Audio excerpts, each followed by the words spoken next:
Welcome to another episode of Flat Hats at Home, bringing a little bit of Redwood National and State Parks to you in your home. I'm Ranger Brad. Now, if you're looking to get your camping experience in at a local forest preserve or maybe just your backyard, you're probably going to have a campfire.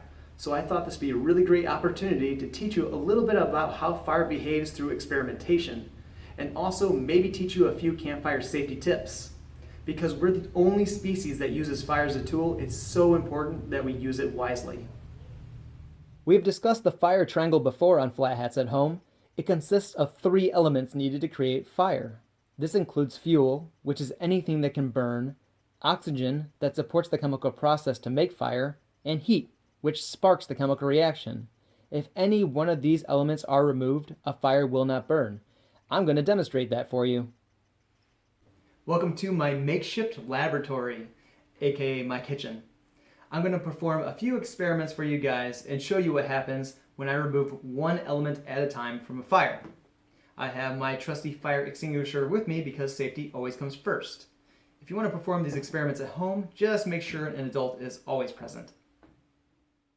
I have a fire burning in this jar. I'm going to remove the oxygen by putting a lid on it.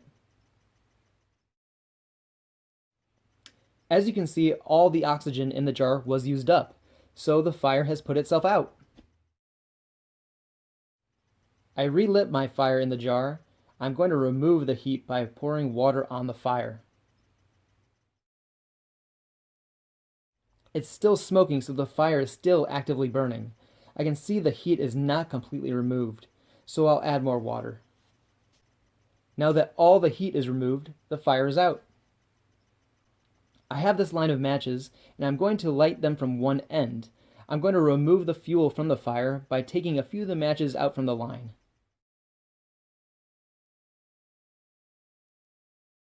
The fire ran out of fuel to burn and extinguished itself.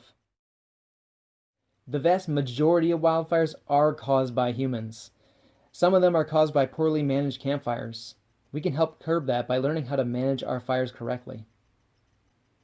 Humans sitting around a campfire is a tradition that goes back as far as we can remember. It is one of our favorite ways to connect with nature. It's a place that has practical uses like cooking or warmth, but it can be a place to share with others, to tell stories and jokes, to sing songs, or a quiet place for silence and reflection. No matter how you use your campfire, it's important to know these safety tips. You should check the local fire restrictions. Have a source of water close at hand. Don't make a fire bigger than a few feet in height. Keep anything flammable at least 5 feet from the fire, and never ever leave your fire unattended. Now my fire's been burning for a while, but I'm ready to put it out. To do this correctly and safely, I'm going to show you how to use the drown, stir, and feel technique. I can't remove the oxygen from the area, but I can remove the heat. First, I'm going to pour water on the fire and put out all the flames. The water removed most of the heat, but there are some burning embers. So I'm going to use my shovel to stir everything up and mix those embers with the water. I'm going to flip over logs, add more water, and continue to stir. I'm not seeing smoke anymore, but that does not mean the fire is completely out. If there's still a heat presence, the fire could relight. So I'm going to use the back of my hand to feel for any warmth just above the logs. I can't safely leave until all the logs are cool to the touch.